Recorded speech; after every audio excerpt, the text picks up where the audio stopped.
मेरी अभी अभी शादी हुई थी। मेरी पत्नी दुल्हन बनी सुहाग की सेज पर मेरा इंतज़ार कर रही थी। मैं जैसे ही कमरे में जाने लगा तो मेरे दोस्तों ने मुझे रोक लिया और कहने लगे, आज की रात अपनी पत्नी को काबू में रखना, नहीं तो वह पूरी ज़िंदगी तुझे दबा कर रखेगी। मेरा दोस्त सतीश मजाकिया अंदाज में मुझसे यह बातें करता हुआ बोला। तभी दूसरा दोस्त बोला, अरे इसमें इतनी हिम्मत कहाँ कि यह सब कुछ कर पाए, यह तो ज़िंदगी भर उसका गुलाम ही बनकर रहेगा। सारे दोस्त मेरा मजाक बनाने में लगे हुए थे और मैं हंस हंस कर उनकी बातें टाल रहा था। मैंने जैसे तैसे करके अपने दोस्तों से पीछा छुड़ाया और बहुत ही बेताबी के साथ अंदर कमरे में दाखिल हुआ। लेकिन कमरे के अंदर का मंजर देखकर मेरे सारे जज्बात ठंडे पड़ गए, क्योंकि मेरी पत्नी नैना सर तक चादर ओढ़ सो रही थी। उसकी शादी का जोड़ा सोफे पर पड़ा हुआ था और जेवरात भी ड्रेसिंग टेबल पर पड़े हुए थे। मैंने घड़ी की तरफ देखा तो रात के 12:30 बज रहे थे। अभी इतना टाइम भी नहीं हुआ था। शादी में ऐसे इतना टाइम हो ही जाता है। मुझे नैना की इस हरकत पर बहुत दुख हुआ। सुहाग रात को लेकर हर लड़के और लड़की के कितने अरमान होते हैं और उसी रात का नैना ने बेड़ा गर्क कर दिया। अगर मुझे देर हो भी गई थी तब भी नैना को मेरा इंतज़ार करना चाहिए था। 2 महीने से मैंने करवटें बदल बदल कर रातें काटी थी। इस रात का मुझे बड़ी बेसब्री से इंतज़ार था। हर रात मैं सोचा करता कि काश इस रात नैना मेरे पास होती तो ज़िंदगी कितनी खूबसूरत होती। हम दोनों एक दूसरे की बाहों में खोए हुए प्यार मोहब्बत की बातें करते। लेकिन शायद मेरे और नैना के जज्बात अलग हैं। मैं जितना नैना के लिए बेकरार था वह मेरे लिए उतना ही उदासीन थी। मेरी ज़िंदगी में वह हसीन रात तो आ गई थी, लेकिन इसके साथ साथ मेरे सारे ख्वाब टूटकर चकनाचूर हो गए थे। लेकिन फिर भी मैंने अपने आप को रिलैक्स किया। मैं आज की रात को बर्बाद नहीं करना चाहता था। मैंने सोचा हो सकता है नैना थक गई हो इसलिए सो गई हो। यही सोचते हुए मैं धीरे धीरे बेड के पास आया और नैना के मुंह से चादर हटाई। जैसे ही मैंने नैना के मुंह से चादर हटाई वो गुस्से में बोली, क्या तकलीफ़ है, सोने क्यों नहीं दे रहे। नए दुल्हनों जैसे उसके चेहरे पर कोई हाव भाव नहीं थे। उसकी आंखों में गुस्सा था। उसने आंखें दोबारा बंद कर ली। सोते हुए बहुत ही खूबसूरत लग रही थी। उसका चेहरा चांद की तरह चमक रहा था। कितनी मासूम थी। देखने में मुझे उसकी मासूमियत पर प्यार आ गया। फिर मैं अपने दिल को समझाने लगा कि कोई बात नहीं, जो नैना आज की रात सो गई, अब तो नैना सारी ज़िंदगी मेरे साथ रहेगी, क्योंकि अब तो नैना मेरी पत्नी है। हो सकता है नैना बहुत थक गई हो। लड़कियों को तो शादी में वैसे भी बहुत काम होते हैं, इसलिए थककर सो गई होगी। मैंने एक निगाह नैना के चेहरे पर डाली। काली घनी पलकों ने उसकी खूबसूरती को चांद चांद लगा दिए थे। मैंने जल्दी से नैना के चेहरे से नज़र हटा ली, कहीं मैं खुद ही अपनी पत्नी को नज़र ना लगा दूं। मैं वॉशरूम में गया, फ्रेश होकर आया और बेड पर चादर ओढ़कर लेट गया। लेकिन सोती हुई खूबसूरत सी नैना को देखकर मेरे जज्बात फिर से बेकाबू होने लगे। मैंने सोती हुई नैना को बाहों में भरने की कोशिश की, लेकिन हाथ लगाने से ही नैना की आंखें खुल गई और एकदम ऐसे डर कर दूर हटी जैसे मुझे में करंट हो। उसकी आंखों में खौफ की परछाई साफ दिखाई दे रही थी और मुझे समझ में नहीं आ रहा था कि वो इतनी डरी हुई क्यों है। पहले तो मुझे लगा कि शायद वो गहरी नींद से जागी है, इसलिए उसे कुछ समझ में नहीं आ रहा। लेकिन फिर धीरे धीरे मुझे एहसास हुआ कि वो मुझसे डरी हुई है। मैंने प्यार से उससे कहा कि मेरी जान, क्यों परेशान हो रही हो, मैं तुम्हारे साथ कोई ज़बरदस्ती नहीं करूँगा, तुम सुकून से मेरे पास बैठ जाओ। मैंने तो तुम्हें मुँह दिखाई भी नहीं दी। मैंने साइड टेबल पर रखे सोने के कंगन को नैना के हाथों में पहनाना चाहिए तो नैना ने मेरा हाथ झटक दिया। उसका रवैया मेरी समझ से परे था। वो मुझसे कहने लगी, मुझे छूने की भी कोशिश मत करो, आप मुझे छूते हो तो मुझे घिन आती है और मुझे बहुत अजीब लगता है। मैं बोला, क्या हुआ नैना, तुम ठीक तो हो और यह क्या बोल रही हो। नैना ने कहा कि मैं सही बोल रही हूँ, तुम्हारी औकात नहीं मेरे साथ रहने की। क्या तुम मेरे लायक हो। अगर तुम्हें ऐसा लगता है तो यह तुम्हारी बड़ी गलतफहमी है। जाओ पहले अपने आप को शीशे में देखो। मैं हैरत से नैना की तरफ देखने लगा। मैं उसका पति था, कोई गैर मर्द नहीं। मेरा तो उस पर पूरा हक था। मैं चाहता तो उसके साथ जबरदस्ती भी कर सकता था, लेकिन यह मेरे संस्कारों के खिलाफ था। और अगर आज की रात में उसके साथ ज़बरदस्ती करता तो वह ना जाने मेरे बारे में क्या क्या सोचती। मैं अपना दिल महसूस कर रह गया। मुझे अपनी पत्नी से ये उम्मीद नहीं थी। फिर मैंने खुद को समझाते हुए नैना से कहा कि तुम आराम से सो जाओ, घबराने की कोई ज़रूरत नहीं है। मैंने तुम्हारे साथ कुछ भी ज़बरदस्ती नहीं करूँगा। शादीशुदा ज़िंदगी की शुरुआत करने के लिए मैं अपनी पत्नी को कुछ समय देना चाहता था। मैं जानता था एक लड़की की जब शादी होती है तो उस लड़की के लिए अपना घर बार छोड़कर नई ज़िंदगी में कदम रखना बहुत मुश्किल होता होगा। मैंने सोचा शायद वह इन सब के लिए तैयार नहीं है, इसलिए वह मेरे साथ इस तरह पेश आ रही है। थोड़ी देर में वह दोबारा चादर ओढ़कर सो गई थी और मैं भी करवट बदल कर लेट गया था। मैं एक पढ़ा लिखा इंसान था। मैं ये जानता था कि पति पत्नी के रिश्ते को प्यार, मोहब्बत, सब्र और कुर्बानी से ही परवान चढ़ाया जा सकता है। मगर मुझे यह एहसास नहीं था कि ये रिश्ता मुझसे इतनी बड़ी कुर्बानी मांगेगा। अगली सुबह जब वो सोकर उठी तो वो रात वाली नाराज सी नैना बदल चुकी थी। उसका मूड बहुत अच्छा था। वो अच्छी तरीके से तैयार हुई। इससे पहले कि मैं उससे कुछ कहता, प्यार से 2 मीठे बोल बोलता, वो कमरे से बाहर निकल गई। बाहर मेरे मम्मी पापा के उसने बड़े प्यार से पैर छुआ और उनके पास बैठ गई। उसका ये रूप देखकर मुझे बहुत खुशी हुई। मुझे यकीन हो गया था कि वो जल्दी ही हमारे घर में अपनी जगह बना लेगी। मेरे छोटे भाई बहन से भी वो बिल्कुल दोस्तों की तरह बात कर रही थी।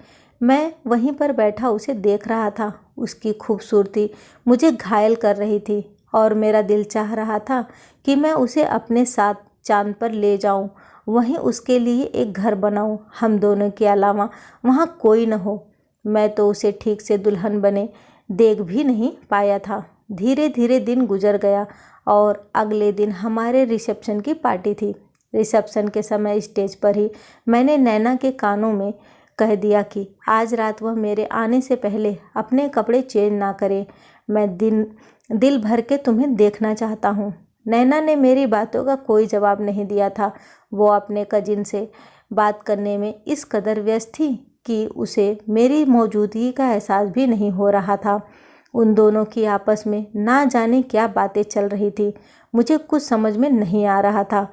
जब मैं कमरे में दाखिल हुआ तो वो मेरे कहने के बावजूद अपने कपड़े बदलकर बिस्तर पर लेट गई थी। मुझे उस पर गुस्सा आ गया। मैं उसका पति था, लेकिन उसके दिल में मेरी बात की कोई अहमियत नहीं थी और ना ही उसे मेरे जज्बात का एहसास था। मेरा सब्र अब जवाब दे रहा था। मैं गुस्से में आगे बढ़ा और आगे बढ़कर उसके ऊपर से चादर हटाई और कंधे से पकड़कर उसे हिलाया तो वो आंखें खोलकर मेरी तरफ सवालिया नज़रों से देखने लगी। मैं अपने गुस्से को कंट्रोल करते हुए खुद को नॉर्मल रखने की कोशिश की। मैंने नरम लहजे में उससे कहा, नैना, मैंने तुमसे कहा भी था कि तुम मेरा इंतज़ार करना। वो तो कहने लगी, रोहित, मुझे बहुत तेज़ नींद आ रही है और मैं जाग नहीं सकती। मुझे जल्दी सोने की आदत है। मैंने कहा, पर अब तुम जाग गई हो तो उठकर बैठ जाओ और कुछ देर तुम मेरे साथ गुजारो। सुबह देर तक सोती रहना, कोई तुम्हें नहीं उठाएगा। उसके हसीन चेहरे पर नज़र पड़ते ही मेरा सारा गुस्सा झाग की तरह बैठ गया। वो आंखें मलती हुई उठकर ऐसे बैठी न मुझ पर कोई एहसान किया हो। मेरे लिए यह सब बर्दाश्त करना मुश्किल हो गया था। मैंने प्यार से उसके गालों पर अपनी मोहब्बत की मुहर लगा दी। उसके लिए यह सब एकदम अजीब था। वो घबराकर बिस्तर से उठ खड़ी हो गई और गुस्से से मेरी तरफ देखते हुए कहने लगी, मैंने कल ही आपसे कह दिया था कि मेरे लिए यह सब कुछ बहुत अजीब है। बेहतर यही होगा कि आप मुझसे दूर रहें। मुझे समझ ही नहीं आ रहा था कि मेरी नज़दीकियों से क्या परेशानी थी। मैंने आगे बढ़कर ज़बरदस्ती उसका हाथ पकड़ा और उसे खींचकर अपने बराबर में बैठाया। ऐसा करने से वो फूट फूट कर रोने लगी। मैं घबरा गया था क्योंकि उसकी आवाज़ आहिस्ता आहिस्ता इतनी तेज़ हो रही थी कि कमरे से बाहर भी जा सकती थी।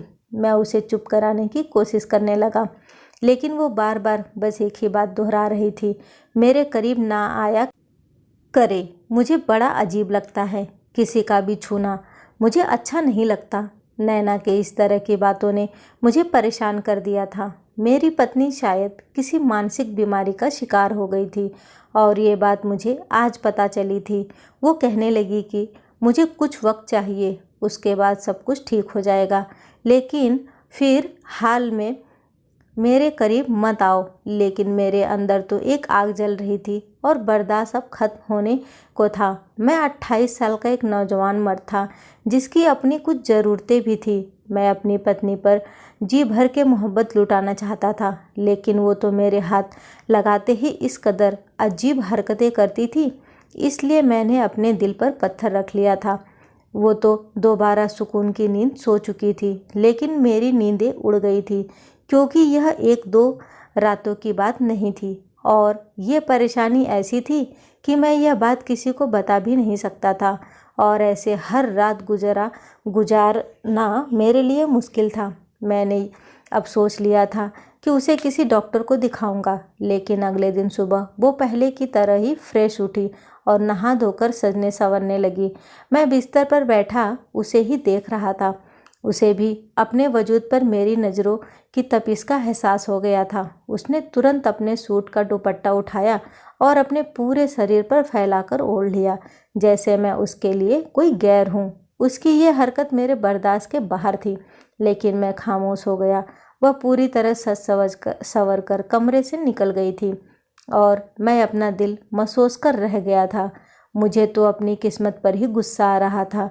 नैना वह लड़की थी जिससे शादी करने के लिए बड़ी मुश्किल से मैंने अपने माँ बाप को मनाया। नैना मेरी मम्मी की सहेली की बेटी थी। मैं पहले उसके घर जाया करता था और एक ही नज़र में मुझे उससे प्यार हो गया था, पर शायद मेरा प्यार एक तरफा था। जब मेरे घर में मेरी शादी की बात चलने लगी तो नैना का खूबसूरत चेहरा मेरी आंखों के सामने नज़र आने लगा और मैंने अपनी माँ से साफ साफ कह दिया कि मैं जब भी शादी करूँगा तो नैना से ही करूँगा। मेरे माँ बाप मेरा इस फैसले से सहमत थे और अगले ही दिन मेरे माँ ने मेरे रिश्ते की बात अपनी सहेली से चलाई। नैना के घर वाले भी तुरंत हामी भर दिए और कुछ दिन बाद ही हमारी शादी की तारीख तय हो गई। 2 महीने मैंने दिन रात नैना की सोच में गुजारा था और आज वही नैना मुझे ऐसे तड़पा रही थी और मैं यह परेशानी किसी को बता भी नहीं सकता था। मैं कमरे से बाहर निकला तो देखा वो घर वालों के साथ नाश्ता करने में मग्न थी। मेरे पापा मुझे देखकर कहने लगे, बहू तो सुबह सुबह ही उठकर कमरे से निकल आती है, लेकिन तुम्हारी नींद है कि पूरी ही नहीं होती। अब मैं पापा को क्या बताता कि मैं तो पूरी रात का जागा हुआ हूँ और नैना तो पूरी रात घोड़े बेचकर सोती है। मुझे देखते ही मेरी माँ ने मुझसे कहा कि नैना को 2 दिन के लिए उसके मायके छोड़ दो। इसके घर वालों का फ़ोन आया था। वह लोग कह रहे थे इसकी बुआ लंदन में रहती है और नैना से मिलकर जाना चाहती है। मैंने कहा तो यहीं से मिलकर चली जाए, जिसके बाद माँ ने मुझे एक लंबा चौड़ा लेक्चर दे दिया। माँ की बातें सुनकर मैं खामोश हो गया और जब कमरे में आया तो देखा नैना खुशी खुशी अपना सामान पैक कर रही थी। मायके जाने की खुशी उसके चेहरे पर साफ झलक रही थी कि वो आज बहुत खुश है। मैंने उसे उसके मायके छोड़ दिया और अगले दिन जब मैं उसे लेने गया तो वो अपनी मामी के बेटे के साथ ड्राइंग रूम में बैठी ना जाने क्या बातें कर रही थी। मुझे देखते ही उसके जुबान पर ताला लग गया। वह दोनों इस कदर करीब होकर बैठे थे कि मैं उन्हें देखते ही हैरान रह गया कि मेरी पत्नी को मेरी वजूद से तो घिन आती है, लेकिन इस लड़के के साथ बैठकर इसे कोई घिन महसूस नहीं होती। मैं नैना को लेकर घर वापस आ गया था और दिन बहुत तेज़ी से गुजर रहे थे। नैना ना ही अपना इलाज करवाने को तैयार थी और ना ही मेरा हक देने को। मैं बहुत ज़्यादा परेशान हो चुका था और मेरे दोस्त मेरे चेहरा पढ़ चुके थे। वो अक्सर ही मुझसे पूछते कि आखिर तुम इतने चुप चुप क्यों रहते हो, तुम्हारी परेशानी क्या है। अब मैं उन्हें क्या बताता। मेरा दिल पूरी तरह टूट चुका था।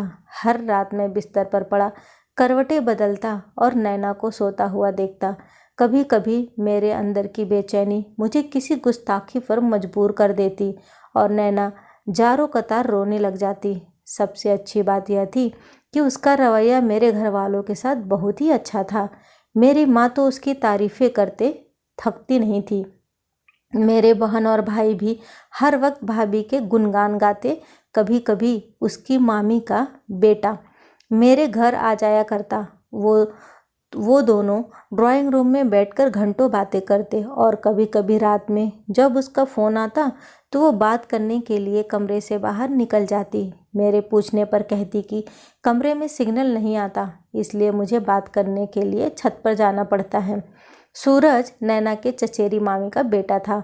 रिश्ते में वो उसका भाई लगता था, पर उन दोनों की नज़दीकियाँ कभी कभी मुझे उनके रिश्ते पर शक करने को मजबूर कर देती। लेकिन ऐसी कोई ठोस वजह नहीं थी कि मैं अपनी पत्नी पर कोई गलत इल्ज़ाम लगाता।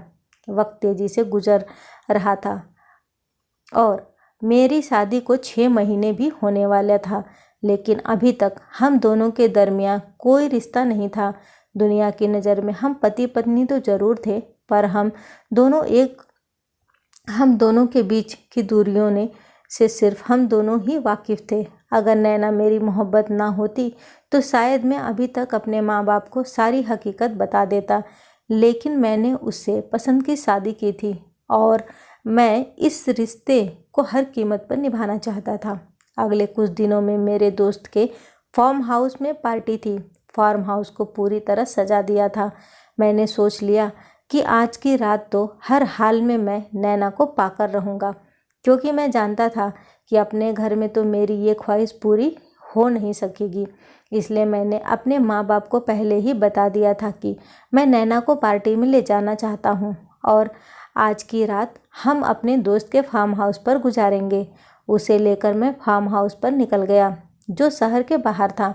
मैंने नैना को नहीं बताया था कि आज रात हम फार्म हाउस पर गुजारने वाले हैं, क्योंकि मुझे यकीन था कि वो कोई ना कोई बहाना बनाकर टाल देगी।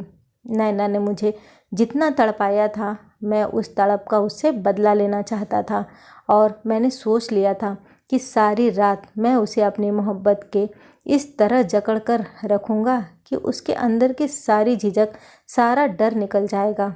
फार्म हाउस पर पहुंचकर नैना को पता चला कि हम दोनों यहाँ पर अकेले हैं। जब उसे पता चला कि हमारे घर वाले नहीं आएंगे तो यह जानकर वो गुस्से में कहने लगी कि हम शहर से इतनी दूर अकेले यहाँ पर क्या करेंगे, अभी और इसी वक्त घर चलिए, मुझे यहाँ नहीं रहना। मैंने उसकी एक न सुनी और उसे बाजुओं से उठाकर सीधा कमरे में जाकर बिस्तर पर लिटा दिया। मेरी आंखों में नशा उतर आया था। नैना, तुम्हारी मोहब्बत में मैंने इतने महीने अपने जज्बात का कत्ल किया है, लेकिन अब मेरे लिए यह सब बर्दाश्त के बाहर है। तुम मेरी पत्नी हो और हमारे बीच हर रिश्ता बिल्कुल जायज़ है, इसलिए अब मैं और इंतज़ार नहीं कर सकता। यह सब कहने के बाद मैं जैसे ही नैना के करीब गया तो वह मुझे धक्का देकर बेड पर खड़ी हो गई और फूट फूट कर रोने लगी और रोते हुए उसने कहा कि वो किसी और से मोहब्बत करती है। मैंने अपने माँ बाप से छुप के उससे शादी भी कर ली है। नैना की बात सुनकर मेरे कदमों तले से ज़मीन निकल गई। यह कैसा सच था जो मुझे शादी के इतने महीने बाद पता चला। वह मेरी पत्नी मेरी नहीं बल्कि किसी और की पत्नी है। यह बात मैं किसी तरह भी बर्दाश्त नहीं कर सकता था। मैंने नैना को कंधे से पकड़कर झिंझोर डाला और उससे कहा कि अब तमाशा बहुत हो चुका, सारी सच्चाई सच सच बताओ। मेरे पूछने पर नैना ने मुझे जो कुछ भी बताया, मेरे तो होश उड़ गए। नैना इतने महीने से मुझे धोखा दे रही थी। अगर वो शादीशुदा थी तो मुझसे शादी क्यों की। नैना ने जिस लड़के से शादी की थी उसका नाम आलोक था। वह नैना के मामी के बेटे सूरज का दोस्त था। सूरज ने ही आलोक और नैना को मिलवाया था और इन दोनों की मोहब्बत 2 सालों तक परवान चढ़ती रही। नैना ने अपने और आलोक के रिश्ते के बारे में अपने घरवाले को बताया था, पर उसके घरवाले नैना की शादी आलोक से करने को राजी नहीं हुए थे। इसलिए दोनों ने चुपके से शादी कर ली। यह बात इन दोनों ने किसी को नहीं बताई। आलोक नैना को बस यही तसल्ली देता कि जब उसे कोई अच्छी नौकरी मिल जाएगी तो वो अपने घर वालों को अपनी शादी का सच बता देगा। जब घर वाले मान जाएंगे तो वो नैना को अपने घर लेकर जाएगा। शादी से पहले नैना और आलोक ने शारीरिक संबंध नहीं बनाए थे। नैना ने कहा था कि शादी के बाद ही सब कुछ करेंगे, लेकिन शादी के बाद भी नैना ने आलोक को अपने करीब नहीं आने दिया था। आलोक उसको मनाता, लेकिन नैना मना कर देती।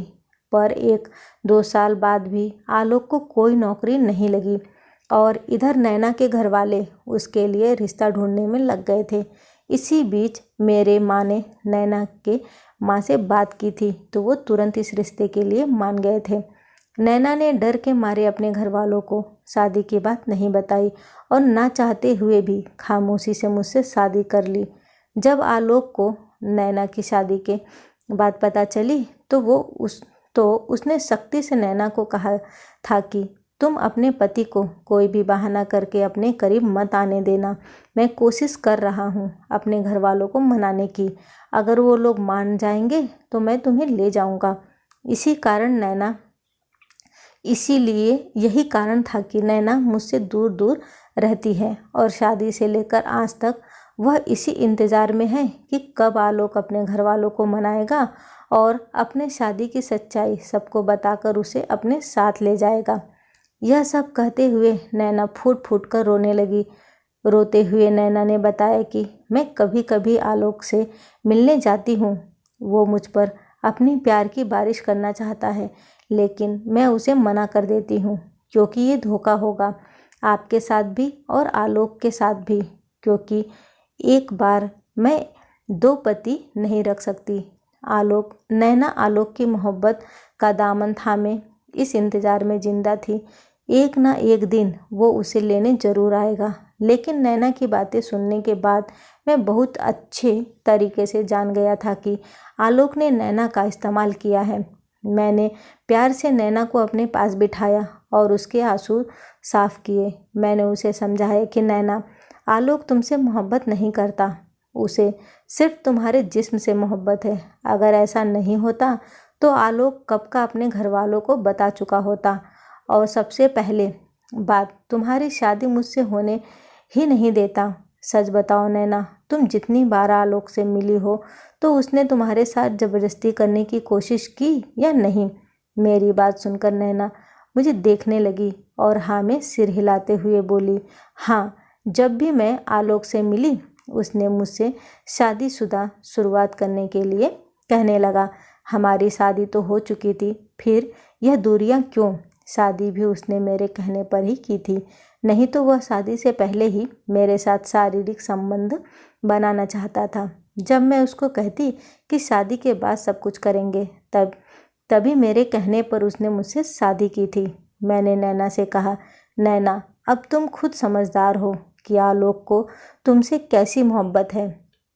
मेरी बात सुनकर नैना की आंखों में आंसू आ गए। वह मेरे गले से लग कर बोली, मुझे माफ़ कर दो रोहित, वह मेरी कच्ची उम्र का प्यार था, एक आकर्षण था जो आलोक के प्रति था। मैंने नैना को रोने दिया। जब वो थोड़ा शांत हुई तो मैंने नैना से कहा, अब तुम बताओ, तुम किसके साथ रहना चाहती हो? नैना बोली, मैं पिछले कुछ महीनों से इसी कश्मकश में हूँ।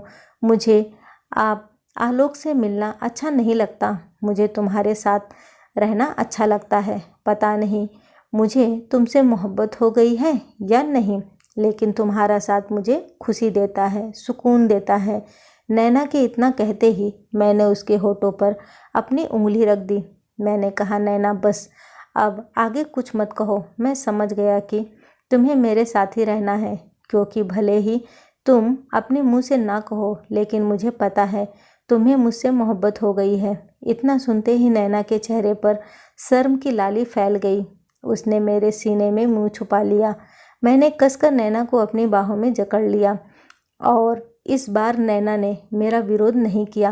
उसने खुद को मेरी बाहों में ढीला छोड़ दिया। शादी के कुछ महीनों बाद हमारी सुहाग रात हुई थी। सुबह मैंने नैना को जगाया। मैंने कहा, नैना उठो, घर चलना है। तो उसने मुझे अपनी बाहों में जकड़ लिया। बोली, कुछ देर और रुक जाओ रोहित। दिल चाहता है यह समय यहीं पर रुक जाए और मैं तुम्हारी बाहों में ऐसे ही सोती रहूं। मुझे उसकी मासूमियत पर और भी प्यार आ गया। मैंने उसे चूमते हुए कहा, नहीं नैना, घर चलो, बहुत ही ज़रूरी काम करना है और अब तो तुम्हें पूरी ज़िंदगी मेरे साथ ही रहना है। हर रात हमारी ऐसी ही हसीन रात होगी। घर आने के बाद सबसे पहले मैंने यह काम किया कि मैंने आलोक को फ़ोन लगाया और उसे धमकी दी, अगर तुमने नैना को तलाक नहीं दी तो मैं तुम्हारे खिलाफ पुलिस को मैं रिपोर्ट करूँगा कि तुमने एक भोली भाली लड़की को बहला फुसला कर उससे उसकी मर्जी के खिलाफ शादी की है। पहले तो आलोक मेरे झांसे में नहीं आया, लेकिन जब नैना ने मेरी हाँ में हाँ मिलाई तो आलोक डर गया। अगले कुछ दिनों में मैंने तलाक के पेपर बनवाकर आलोक और नैना का तलाक करवा दिया। नैना ने गलत इंसान पर भरोसा करके बहुत से रिश्ते को खतरे में डाल दिया था। अगर मुझे उससे सच्ची मोहब्बत ना होती तो शायद मैं उसे बहुत पहले ही छोड़ दिया होता, लेकिन वो मेरी मोहब्बत थी, इसलिए मैंने उसके सारे गुनाहों को नज़रअंदाज करते हुए उसे अपना लिया था। दोस्तों, कैसी लगी ये कहानी मुझे कमेंट करके ज़रूर बताइएगा। वीडियो को लाइक और शेयर करना ना भूलें। कहानी सुनने के लिए आपका बहुत बहुत धन्यवाद।